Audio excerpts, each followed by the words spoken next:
Hi everyone, welcome back to my channel Commerce Minded. My name is Priya Anand and in this video I will explain the techniques given by F.W. Taylor, that is Frederick Winslow Taylor. Since Taylor was a mechanical engineer, उसने बहुत साल steel industry को दिए हैं, तो उसने कुछ scientific management के प्रिंसिपल्स निकाले हैं. साइंटिफिक मैनेजमेंट से क्या मतलब है? That he believed in science everywhere.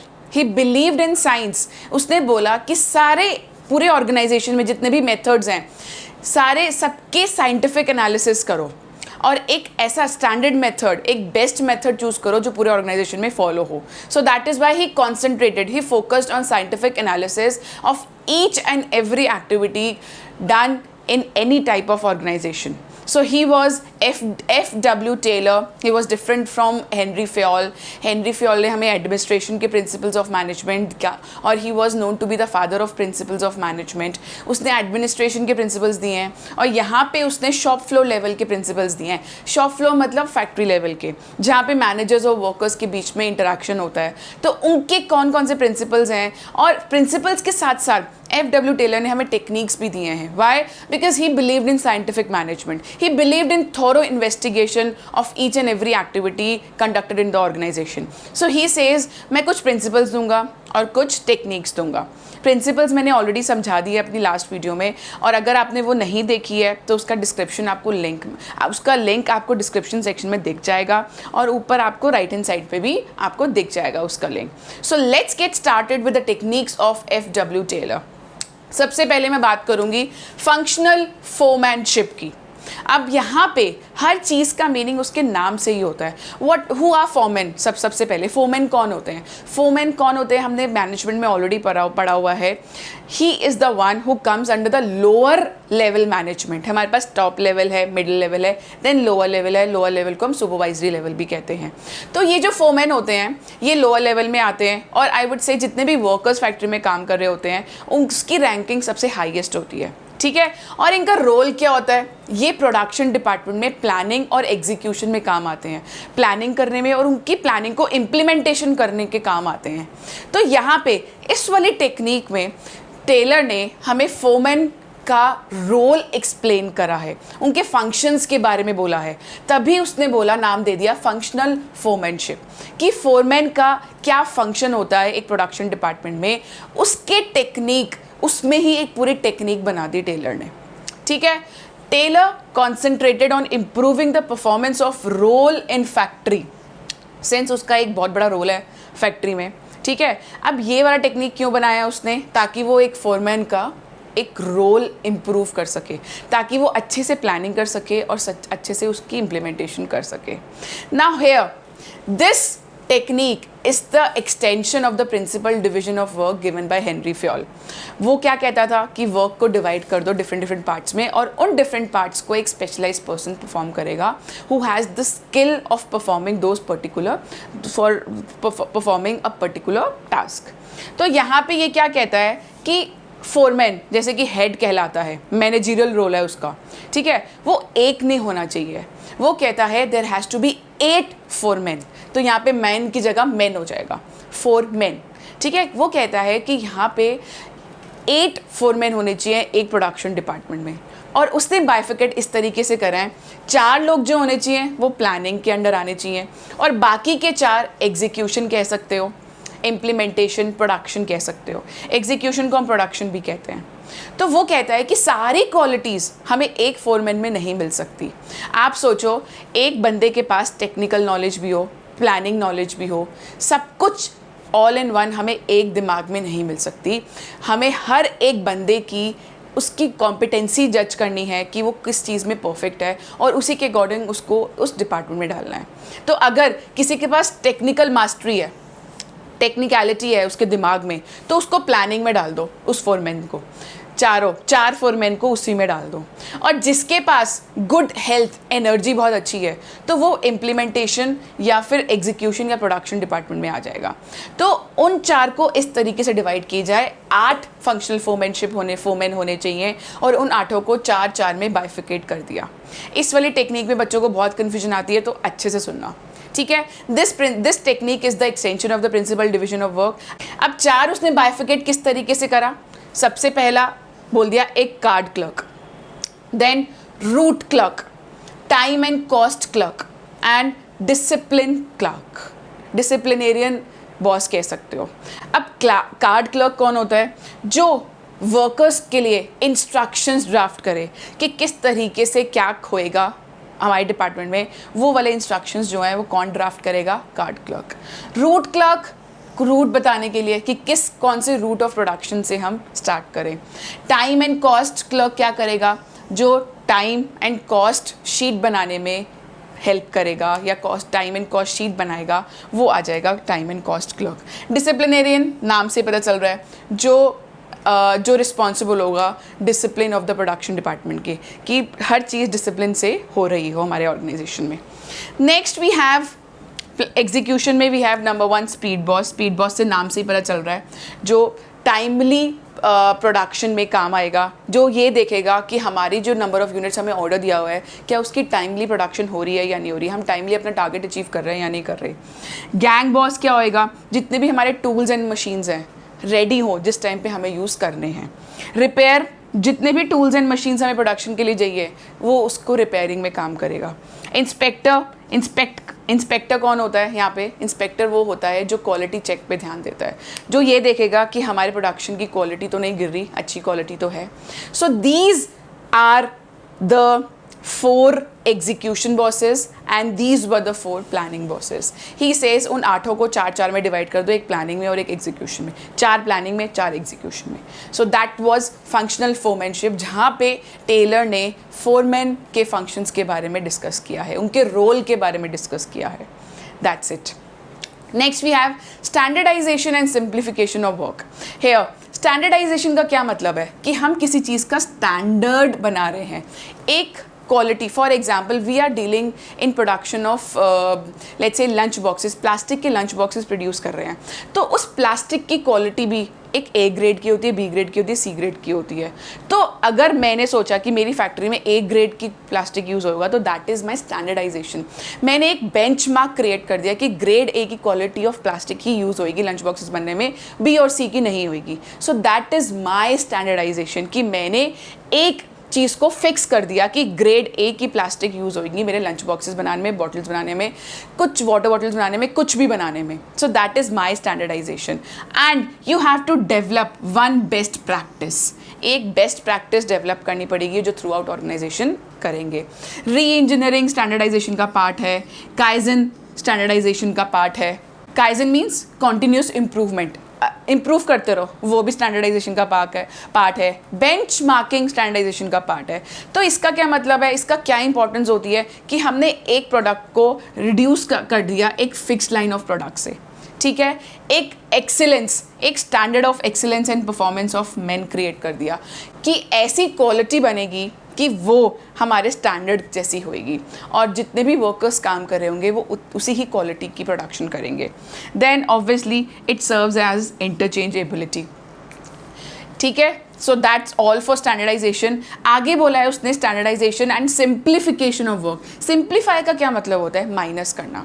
तो क्या होता है यहाँ पे प्रोडक्शन डिपार्टमेंट में कि कभी कभी ऐसा होता है कि कंपनीज जो होती हैं अपने प्रोडक्ट बनाने के बाद चेंज भी करती है। फॉर एग्जाम्पल बहुत जगह जैसे माइक्रोसॉफ्ट हो गए, नोकिया हो गए, इलेक्ट्रॉनिक आइटम्स में बहुत ज़्यादा होता है कि पहले क्या होता था, पहले कोई फ़ोन आया है तो बहुत बड़ी स्क्रीन का आया है, उसके बाद उन्होंने सिंप्लीफाई करके छोटी स्क्रीन पर निकाला, तो वो छोटी स्क्रीन पर जब आया तो उसकी सेल बहुत ज़्यादा बढ़ गई। So that is what simplification of the product, simplification of the work, कि मतलब उस प्रोडक्ट को इस तरीके से सिंप्लीफाई कर लो। या फिर अगर मैं लंच बॉक्सेस ऐसे बना रही हूँ, ऐसे ना बना के ऐसे बना दिए और इतने साइज़ के बना दिए कि पोर्टेबल हो, यहाँ से वहाँ ले जाने में ईजी हो, तो इसको हम कहेंगे simplification. Simplification as per the requirement of the people. मैं सिंप्लीफाई कर रही हूँ अपने प्रोडक्ट को ताकि आगे और सेल हो। तो बहुत सारे हाईएस्ट ब्रांड्स, माइक्रोसॉफ्ट ने, नोकिया ने, जितने भी इलेक्ट्रॉनिक आइटम्स के ब्रांड्स हैं, इन्होंने बहुत ज़्यादा स्टैंडर्डाइजेशन एंड सिंप्लीफिकेशन पे वर्क किया है, तभी वो आज की डेट में इतनी सक्सेसफुल है। So that is why this technique is also important. You have to maintain your own standard, you have to maintain a benchmark and you have to simplify the product as per the requirement of the people. तो ये तो रहे मेरे ये दोनों techniques के बारे में। अब मैं थर्ड टेक्निक के बारे में बात करूंगी, फिर उसके बाद हम आगे मूव करेंगे। Let's start. Alright, let's start with our next technique. Next we have is, अब ये चारों मैंने एक साथ लिखी हुई हैं बिकॉज ये चारों आपस में इंटर रिलेटेड है। Method study, motion study, time study and fatigue study. अब टेलर कहता है you have to adopt one best practice और उस बेस्ट प्रैक्टिस को पूरे ऑर्गेनाइजेशन फॉलो करे। बट वो बेस्ट प्रैक्टिस कहाँ से निकलेगी, कहाँ से डिटर्मिन होगी, कहाँ से आइडेंटिफाई होगी? Through studies. अब कौन कौन सी स्टडी कर सकते हैं? Method study, motion study, time study, fatigue study. He says in order to increase the productivity of the workers, in order to increase the output of the workers, productivity, output, ये सारे की words हैं, ठीक है? ये आपको use करने हैं अपने एग्जाम में। तो इनको इंक्रीज करने के लिए there has to be a thorough analysis, there has to be a thorough study. और वो कौन कौन सी स्टडी है वो हम आगे पढ़ेंगे। Number 1 is method study. नाम से ही लग रहा है मेथड स्टडी का क्या मतलब है। सबसे पहले हम इसका ऑब्जेक्टिव जानेंगे। What is the objective behind this study? Taylor ने क्यों ये स्टडी दी है, क्यों ये टेक्निक दिया है? He says the objective of method study is to find out one best way of doing the job. Obviously method study का क्या कॉन्सेप्ट है? To determine the best method to be adopted in the organisation, ठीक है? अब इसका objective यही है, एक बेस्ट वे ढूंढ लो, एक बेस्ट मेथड ढूंढ लो किसी भी जॉब को करने का, ठीक है? ये वाला मेथड स्टडी बहुत ज़्यादा ऑटो इंडस्ट्रीज़ में यूज़ होता है। ऑटो इंडस्ट्रीज़ मतलब कार, मोटर, जो भी कार बनाने वाली कंपनीज़ होती हैं, ऑटो बनाने वाली कार, जो बेसिकली कार बनाने वाली कंपनीज़ होती हैं, those are called automobiles company. तो ये वाला कॉन्सेप्ट सबसे पहला फोर्ड लेकर आया था और उसकी वजह से उसकी इंडस्ट्री की, उसकी कार्स की और या आई वुड से उसकी कंपनी के प्रॉफिट्स बहुत ज़्यादा हो गए थे, प्रोडक्टिविटी बहुत ज़्यादा इंक्रीज़ हो गई थी उसकी ऑर्गेनाइजेशन में। सो इसने यहाँ पे फोकस करा है असेंबली लाइन प्रोडक्शन में। असेंबली लाइन का क्या मतलब है? असेंबली लाइन मीन्स कि ऐसी सीक्वेंस, ऐसा स्टेप में हमें प्रोडक्शन करनी चाहिए जिससे कि हमारे रिसोर्सेज की वेस्टेजेस कम हो, हमारा टाइम कम लगे, एफर्ट्स कम लगे। So that is what we say assembly line production. एक प्रॉपर सीक्वेंस होना चाहिए। इसका बहुत अच्छा एग्जांपल है लाइक डिज़ाइनिंग अ कार। अब डिज़ाइनिंग कार को कोई भी कार डिज़ाइन करने के लिए there has to be a proper procedure, proper sequence कि क्या सबसे पहले डिज़ाइन करें, आगे की हेडलाइट, बोनट डिज़ाइन करें या बैक पीछे की डिक्की डिज़ाइन करें या ऊपर वाला डिज़ाइन करें या सिर्फ दरवाज़ा डिज़ाइन करें। सो ही सेज कि ऑटोमोबाइल्स बहुत अच्छे तरीके से असेंबली लाइन प्रोडक्शन यूज़ करती है। उनका प्रॉपर सीक्वेंस बना हुआ है कि किस तरीके से हमें कार डिज़ाइन करनी चाहिए और किस सीक्वेंस में वर्कर्स खड़े रहने चाहिए इन designing a car. So that is what you call assembly line production. पहले से ही हमें पता होगा कि किस तरीके से कार डिज़ाइन करनी है, तो हमारे जितने भी रिसोर्सेज हैं, हमारे टाइम एफर्ट्स जो हैं वो कम लगेंगे और हम प्रोडक्टिविटी इंक्रीज़ कर पाएंगे, आउटपुट इंक्रीज़ कर पाएंगे अपने ऑर्गेनाइजेशन का। That is what you call method study. This method is used by various automobile companies, ठीक है? Next we have motion study. Motion का मतलब क्या है? मूवमेंट, कि हम मूवमेंट्स की स्टडी करें। ही सेज कि किसी भी ऑर्गेनाइजेशन में एक प्रोडक्टिव मूवमेंट की स्टडी करी जाए, अनप्रोडक्टिव या फिर अननेसेसरी मूवमेंट्स। फॉर एग्जांपल मैं नीचे झुक रही हूँ, लिफ्ट कर रही हूँ चेयर को, ऊपर जा रही हूँ, ठीक है? या फिर मैं ये भी कह सकती हूँ कि मुझे स्टेशनरी चाहिए तो मैं उठ के जाके स्टेशनरी आइटम्स लेकर आ रही हूँ। तो वो कह रहा है, टेलर कह रहा है कि ऐसे एनालिसिस करो कि वर्कर जो है कितनी बार उठ रहा है, कितनी बार बैठ रहा है, कितने मूवमेंट्स है। कोई प्रोडक्टिव मूवमेंट भी है जिससे की वजह से हमारी प्रोडक्शन इंक्रीज़ हो रहा है, या कोई अनप्रोडक्टिव भी है या कोई अननेसेसरी भी है। अननेसेसरी मतलब स्टोर्स में जाके अपना सामान लेकर आ रहा है। तो वो कह रहा है उसकी स्टडी करो और उसकी स्टडी के बाद अननेसेसरी मूवमेंट्स को एलिमिनेट करी जाए। फॉर एग्जांपल मेरे पास टूल्स, मशीन्स या फिर लेट्स से छोटा सा इजी सा एग्जांपल लेते हैं, स्टेशनरी। अब मैं डेस्क पे बैठी हूँ, मेरे पास स्टेशनरी के आइटम्स ही नहीं है। स्टेशनरी के आइटम्स है स्टोर्स में जाके। अब मेरे को स्टेशनरी चाहिए, मैं स्पेशली उठूँगी जाके स्टोर में जाके लेकर आऊँगी स्टेशनरी, फिर बैठूँगी। ये मेरी अननेसेसरी मूवमेंट है, इसको एलिमिनेट कर जाए। इससे बेटर है कि जो मेरा स्टेशनरी का बॉक्स है मेरे डेस्क के नीचे ही आ जाए, ठीक है? सो ये कहता है कि इससे क्या होगा, हमारे जो प्रोडक्टिविटी है इंक्रीज़ होएगी और इसकी वजह से हमारी प्रोडक्टिविटी एज़ पर टेलर कह रहा है कि 4 टाइम्स इंक्रीज़ हो जाएगी। अगर हम 1000 यूनिट्स बना रहे हैं, 100 यूनिट्स बना रहे हैं एक दिन में, तो इंटू 4 मतलब 400 यूनिट्स बना सकते हैं अगर हम अननेसेसरी मूवमेंट्स को एलिमिनेट कर दें। और ये किस तरीके से स्टडी होती है? स्टॉप वॉचेस यूज़ होते हैं। स्टॉप वॉच लगा दो, कितनी देर में स्टॉप वॉच होता है ना, स्टॉप करके कितने नंबर ऑफ टाइम पे काम कंप्लीट हो रहा है, फिर स्टॉप कर दो। कलर्स से कि कलर्स डिफाइन करेंगे कि कब उठ रहा है बंदा, कब बैठ रहा है। So he says there has to be a scientific analysis. पूरी सर्च करो, एनालिसिस करो इंडस्ट्री में in order to eliminate unnecessary movements. उसके बाद वो कहता है टाइम स्टडी। टाइम का मतलब to determine the standard time taken to perform a well defined job. वो कहता है कि एक स्टैंडर्ड टाइम बना लो किसी भी जॉब को परफॉर्म करने का. फॉर एग्जाम्पल लेट्स से मैं एक लंच बॉक्सेस बना रही हूँ.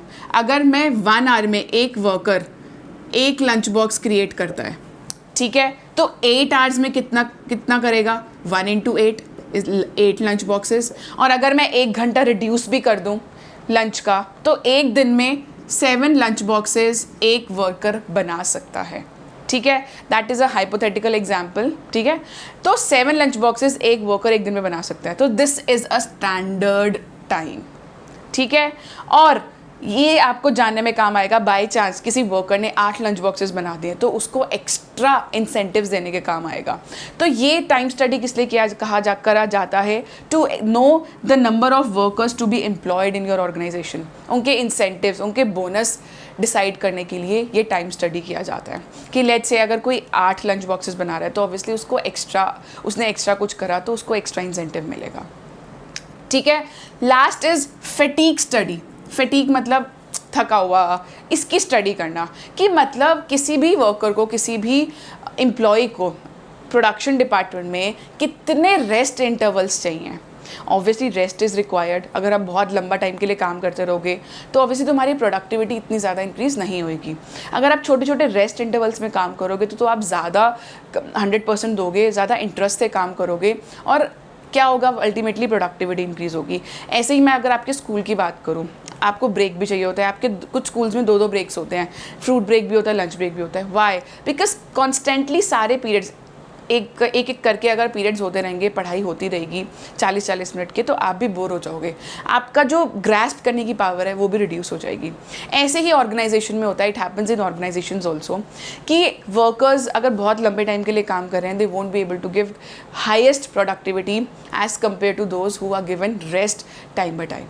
ठीक है, सो टू डेटा इसका ऑब्जेक्टिव क्या है कि amount and frequency of time intervals. Frequency means कितनी बार हम रेस्ट इंटरवल्स दें. फैक्ट्री में ज़्यादातर क्या होता है, 3 शिफ्ट्स लगती हैं 8-8 घंटे की.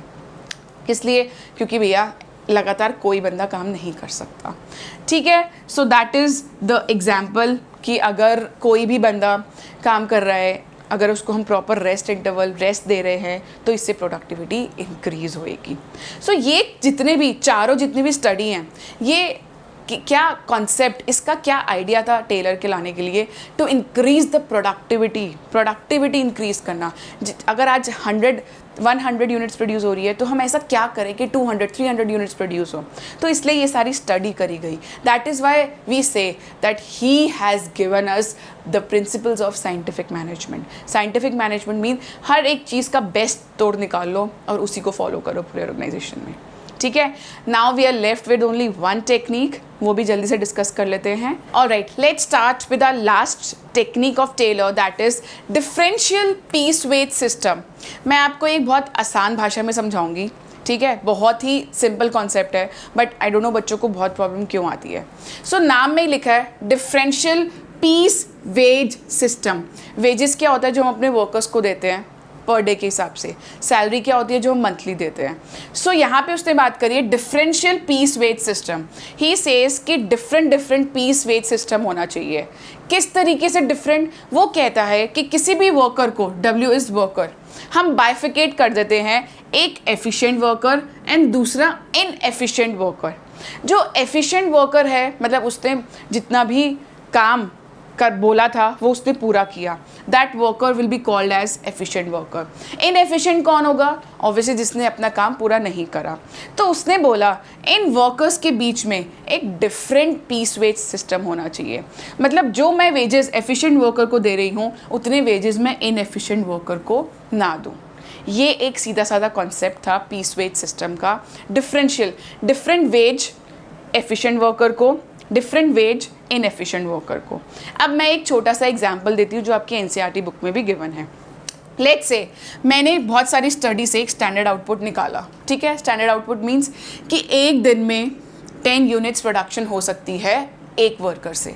ठीक है, अगर किसी वर्कर ने 10 यूनिट से ज़्यादा प्रोड्यूस करा तो उसको मिलेंगे 50 रुपये पर डे के हिसाब से. और अगर 10 यूनिट से कम करा तो उसको मिलेंगे 40 रुपये पर डे के हिसाब से. अब यहाँ पे एफिशिएंट और इनएफिशिएंट वर्कर कैसे डिसाइड होगा? अब सपोज करो एक वर्कर ने 11 यूनिट प्रोड्यूस कर लिए, स्टैंडर्ड आउटपुट था 10 यूनिट्स पर उसने प्रोड्यूस कर लिए 11 यूनिट्स, तो मतलब ये वर्कर मेरा कहलाया एफिशिएंट।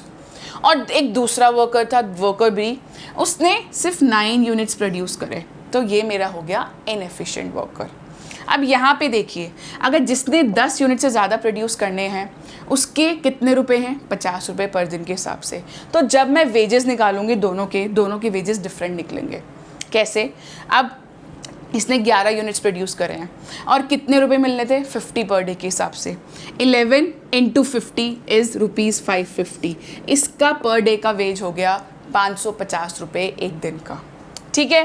अब यहाँ पे उसने 9 यूनिट्स प्रोड्यूस करे, मैंने यहाँ पे क्लियरली लिखा हुआ है 10 यूनिट से कम प्रोड्यूस करेगा तो उसको 40 रुपये मिलेंगे, चाहे यहाँ पे 8 होता, 7 होता, 6 होता, 5 होता। ठीक है, सब में उसको 40 पर डे के हिसाब से मिलेंगे। अब यहाँ पे उसने 9 यूनिट्स प्रोड्यूस करे इंटू 40 पर डे, इंटू कर दूंगी मैं 40, मेरा आ जाएगा 360। अब यहाँ पे एफिशिएंट वर्कर को मिले 550 रुपये दिन के और इनएफिशिएंट वर्कर को मिले 360। डिफरेंस कितना? 190 रुपीज़ का। क्यों? क्योंकि एफिशिएंट वर्कर ने 11 यूनिट्स प्रोड्यूस करे थे, इनएफिशिएंट ने सिर्फ 9 यूनिट्स प्रोड्यूस करे। तो वो कहता है कि इससे करने से, इसको 550 देने से, इसको 360 देने से क्या होगा? ये जो इनएफिशिएंट वर्कर है, ये worker, this worker will be highly motivated to work an extra number of units.